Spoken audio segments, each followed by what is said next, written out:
Joining me on the RedTech Briefing today is Chris Boyce. He's from Canada. And that's not your only claim to fame, of course. The big news about Chris is he spent almost most of his life, all of his life almost, as a broadcaster working in radio. And then he decided to pack it in and move on and co-founded a company called Pacific Content, which is essentially what I call a marketing company specializing in audio, but you've got a far better way to describe what you do. Please tell us, Chris. We like to describe it as we work with brands to create original content. And I think, this was, there's been an interesting movement in the last number of years where brands, I think, have realized they can be the content company. They don't need to just buy inventory on other people's programs. They can create their own content that connects with consumers. And that's what we do. We work with brands who want to be content creators, and we work specifically with them creating podcasts and other audio content.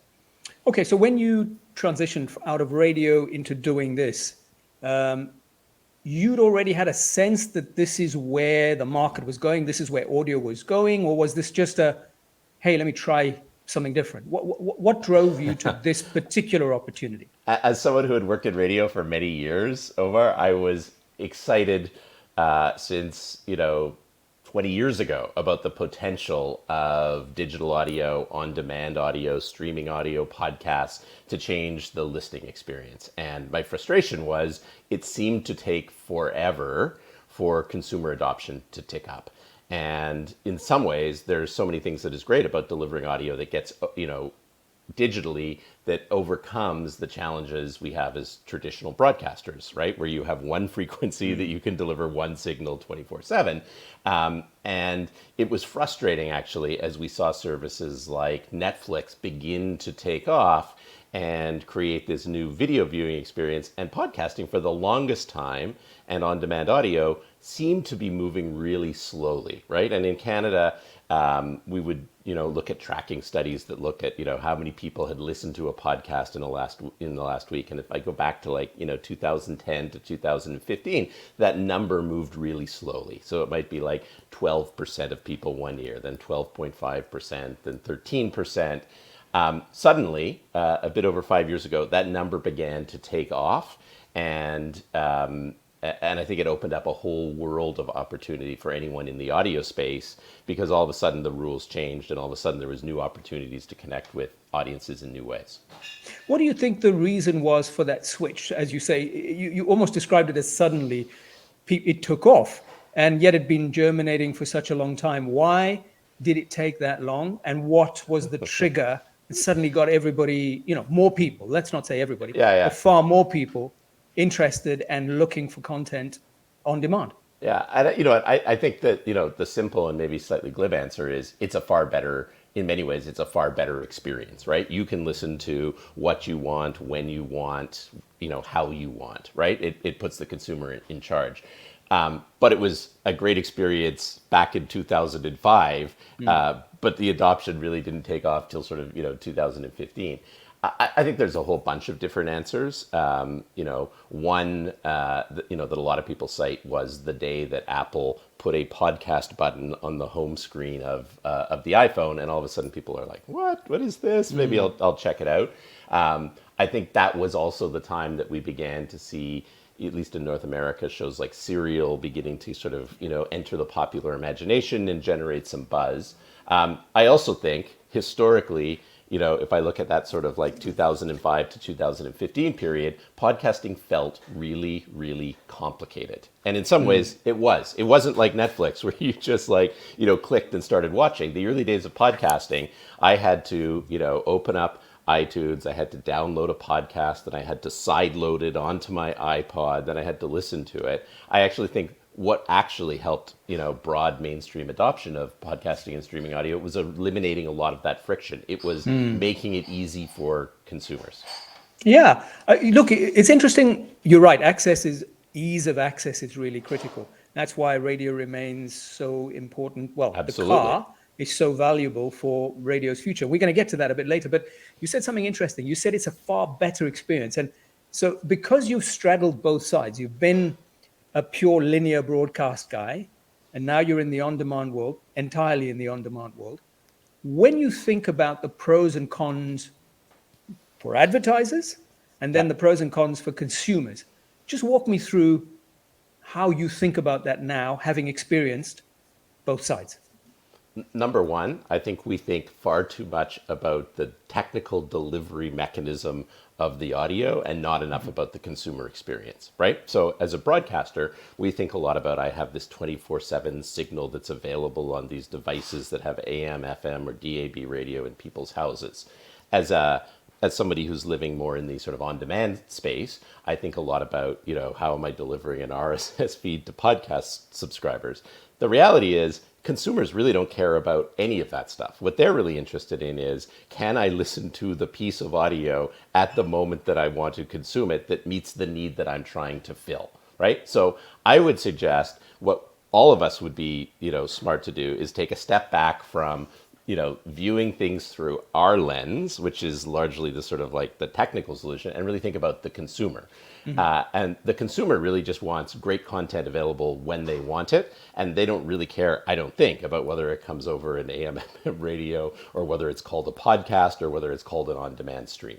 So I would say, always try to put yourself in the consumer's shoes and think about what the consumer wants. I think, there are things that live radio still does incredibly, incredibly well, right? Like when there is breaking news, people want to listen to something that's live. They don't want to listen to a podcast that was consumed 2 days ago. The beauty of podcasting and on-demand audio is, it is content that's available on demand when you want it. You are also, you're not having to fill a linear schedule anymore. And in some ways, maybe that's the part that I've found most freeing is there isn't a 24/7 schedule that needs to be filled with content. You create the content, and get it to consumers. From an advertiser point of view. Wait, no. I don't want you to hop there yet, because you said some very interesting things about linear and where it remains relevant. You talked about breaking news, and that works both for linear TV and linear radio. It's in the moment, but it sounds like there's very little space that remains sustainable then for linear media, television, radio. But let's just focus on radio, because that example you use is a powerful one. But can you point to another one? Does it mean that when it comes to linear audio, apart from that example, there's no reason for anybody to listen to music radio linear? Because I'm in the mood for the Beach Boys today. Sorry, that's my age, even though that was before my time. Or the Beatles, or whatever it is. I'm in the mood for a particular experience musically, and I'm not going to get that from 6 or 7 FM choices, or unlikely. So what are you saying about linear and what it means for their future? I do think with linear radio, there is a middle ground that includes music that is, what most of us would look at as the, morning drive or afternoon drive show, where it's like, yes, the bulk of the content that I'm listening to is music, but I'm also interested in hearing about the weather, the traffic, the news, what's going on in my city, something that connects or grounds me to the day. And, maybe I'm old fashioned, but I still tune to that mix of information because it's a connection, not necessarily to one specific thing like breaking news, but it's a connection to my community and the world around me. I think there are people increasingly who are trying to figure out how you turn that into a more digital, customized experience so that you can hear the Beach Boys, but also hear about the barbecue, the community barbecue that's going on, the news, the weather, the traffic. None of the ones that I've tried so far that people have played around with are terribly rewarding. They sound like a bit of a disconnected experience with content dropped into a bit of a segmented stream.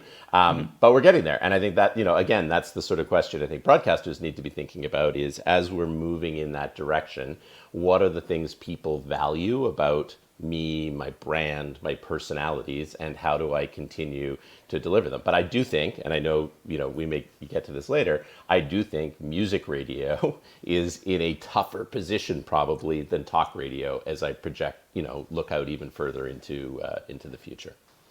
And I want to make sure I'm not typecast as a Beach Boys guy. So I do listen to Lionel Richie, Michael Jackson, classical music, various things at various times of the day, depending on how I'm feeling. Let's talk about the advertising component now of this ecosystem. Yeah. What are the advantages for them from the on-demand world, and what are the cons? And similarly for the linear world for advertisers. Well, in the space specifically that we work in at Pacific Content, we are working with companies, with brands who don't want to be the interruption in someone else's content. They want to present the content themselves, and I think that is a huge advantage. And I think, if you look back to the sort of the origin or the genesis of this, one of the companies that was first in this space was Red Bull. And a lot of people look at Red Bull and the development of it as, yes, it's a energy drink, but it's also a media company, and building up all of these content assets that are consistent with the the voice of the brand, the spirit of the brand. But really, what Red Bull has become is more of a lifestyle as opposed to just an energy drink. I think a lot of companies look at Red Bull and they're like, what is our version of that, right? How do we be the Red Bull for entrepreneurs? How do we be the Red Bull of banking? How do we be the Red Bull of, fill in the blank? But I think, what is driving it is, in some ways, there are elements of the conventional advertising and marketing model that isn't as effective as it once was, right? And if you are hoping that your 30-second spot in the middle of a break full of, 5 minutes of other 30-second spots is going to connect and resonate with the consumer, that is getting increasingly more difficult in a more cluttered and busier media landscape. So a lot of the brands that we work with don't want to be the interruption. They don't want to have their message stuck in a cluster of a bunch of other marketing messages and get lost. They want to forge a different relationship with their audiences, and instead of creating content that is the interruption, they want to create content that is truly valued by audiences, that they get credit for producing and bringing to those audiences. And I think that's you asked the question of, what are the advantages and disadvantages for a marketer of the on-demand space? I don't know that this is specific to the on-demand space, but this idea of brands transitioning into content companies and developing a different relationship with their audience, I think is relatively new. And I think, for the brands that we've worked with, it's been incredibly powerful. Well, when you talked about that, you already mentioned what you think are the cons of doing this in the linear space, the cluster of advertising, the being sandwiched as an interruption. Are there any pros to advertising on linear audio? Oh, absolutely. You get incredible reach. You are reaching people in a moment, so you can time a campaign. This isn't an ad that's been inserted that someone's going to listen to weeks or months down the line. Yeah. And I think, in the broadcast space, the smart companies are thinking, again, not just about selling endless inventory of 15, 30-second and 60-second spots grouped into clusters. They're thinking about smart integrations. They're thinking about working with brands in a different way. And whether that's, sponsored, parts of shows or actual content integrations, I think they're beginning to think, beyond just, selling a huge inventory of spots. Good.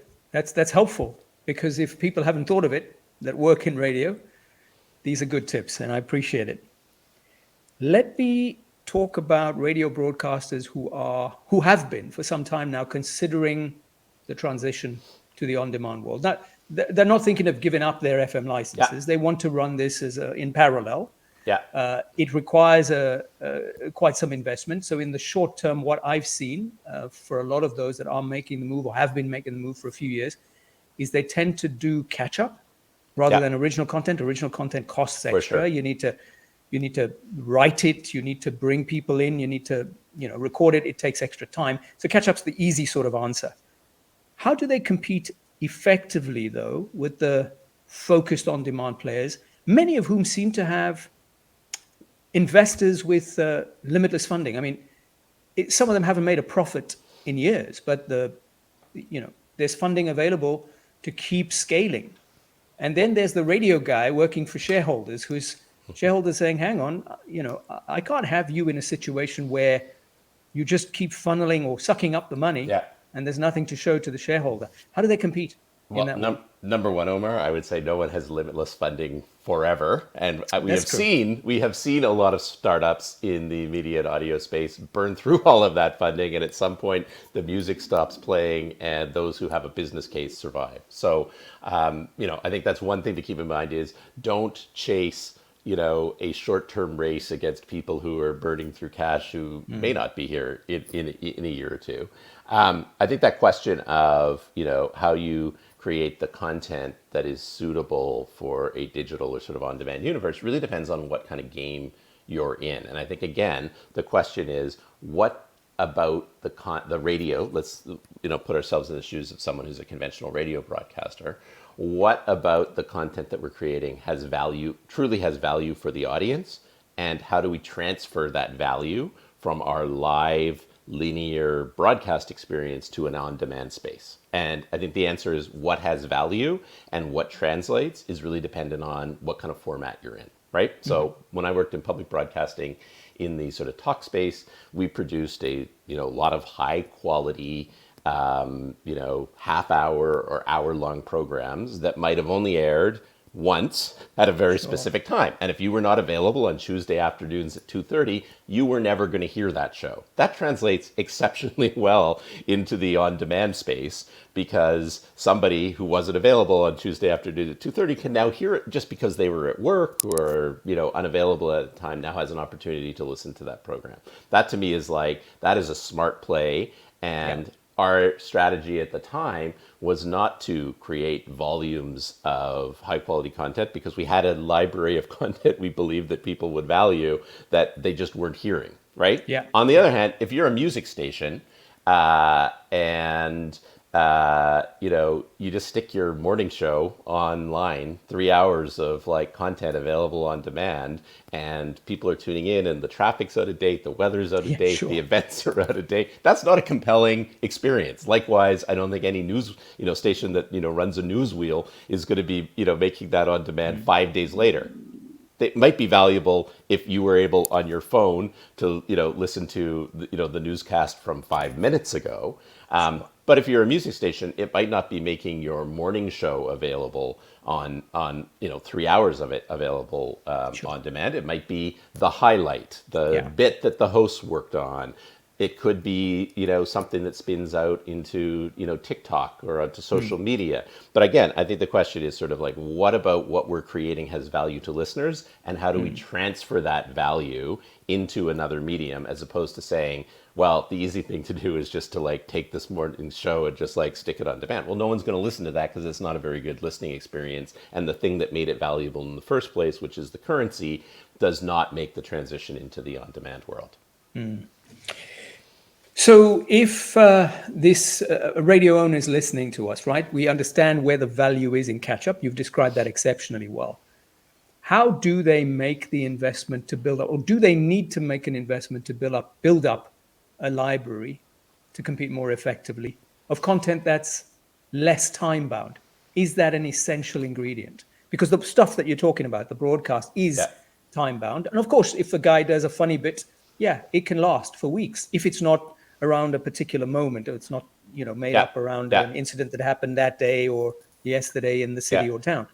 So how do they build up? Do they need to build up a library of original content to be an effective competitor in the on-demand space, or is that not necessarily not necessary? I think it really depends on what kind of content you're creating and where you see an opportunity. I don't think that there is, there are companies and there are broadcasters whose strength is a library of evergreen content.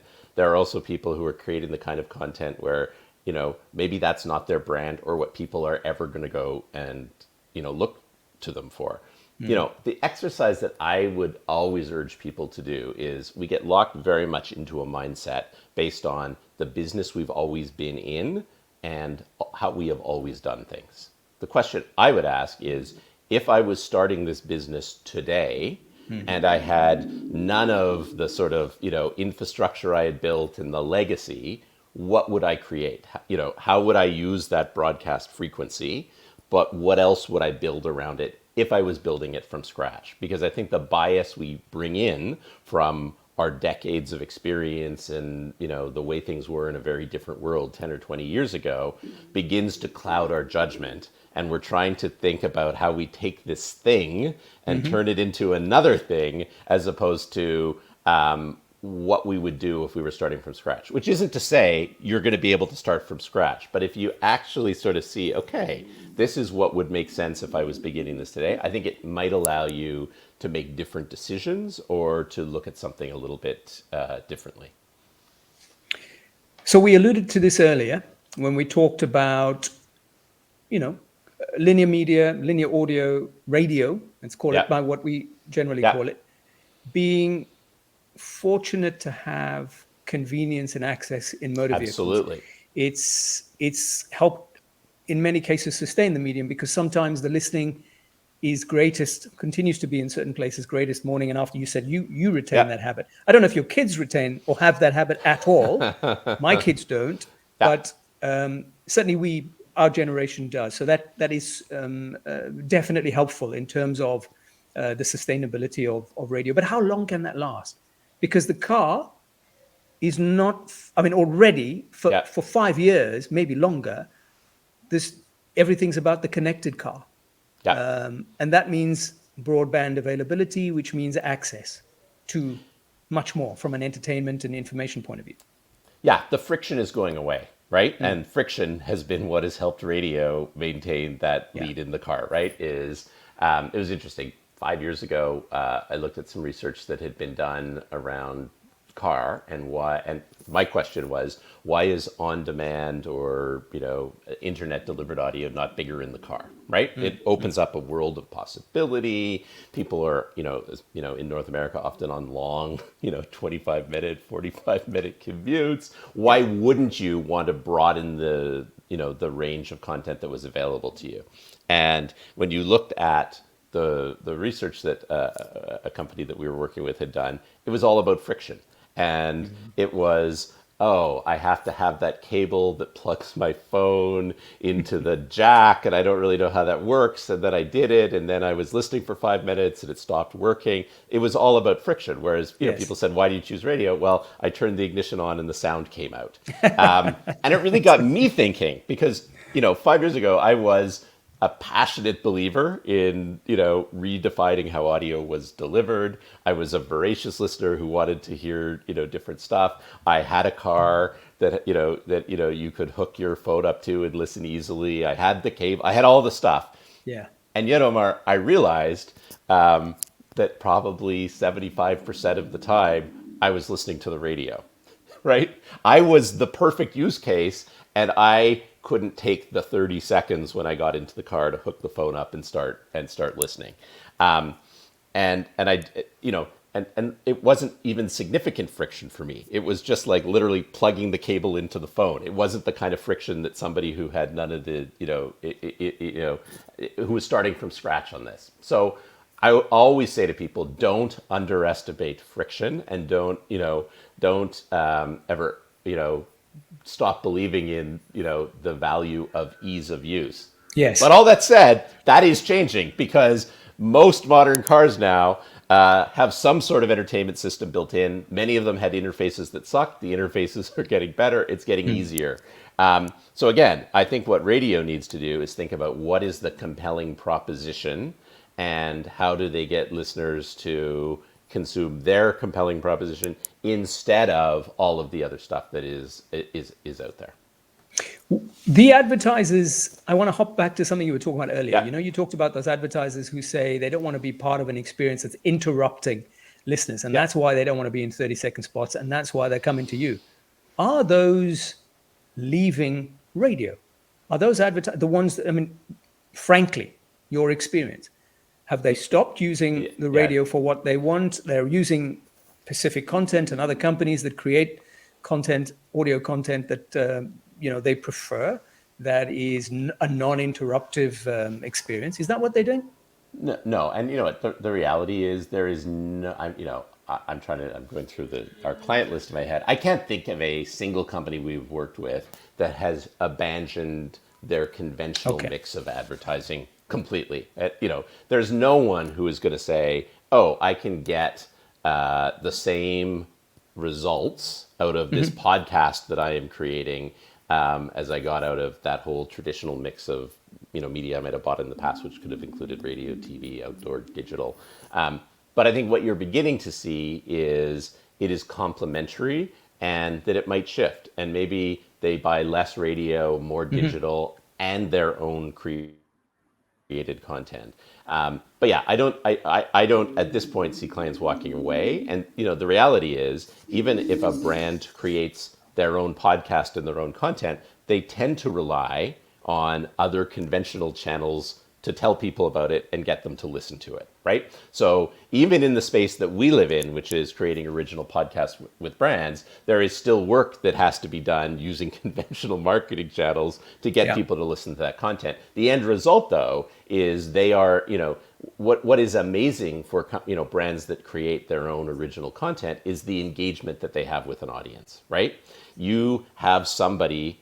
We look at completion rates that are often in the sort of like 85 to 95% range. So if you're looking at a half-hour podcast, you are getting 25 to 30 minutes of someone's attention, right? Yeah. You contrast that to what completion rates look like on content on YouTube or how much of a blog post gets read. And to me, that is the magic of podcasting for brands or for media companies is you have a huge amount of someone's attention and you are forging a deep, intimate bond with that person. That's true whether the content was created by a brand or created by a media company. That to me is the beauty of the space, is it's the intimacy of radio, but it's the, it is some magic engagement that, we rarely see in other media.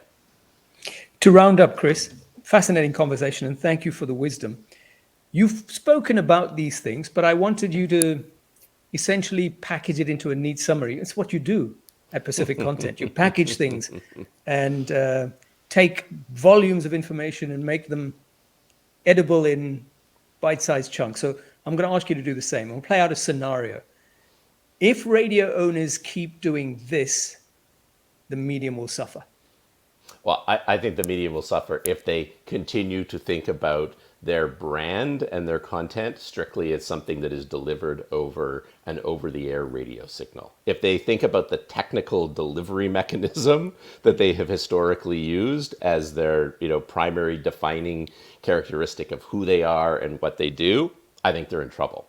If they begin to think of it as the audience does, which is a range of content delivered over a bunch of different platforms, I think they're much more better positioned to succeed in the future. But I think so often we have a legacy bias, and we have a legacy bias which is technically oriented, and that's not how consumers consume content.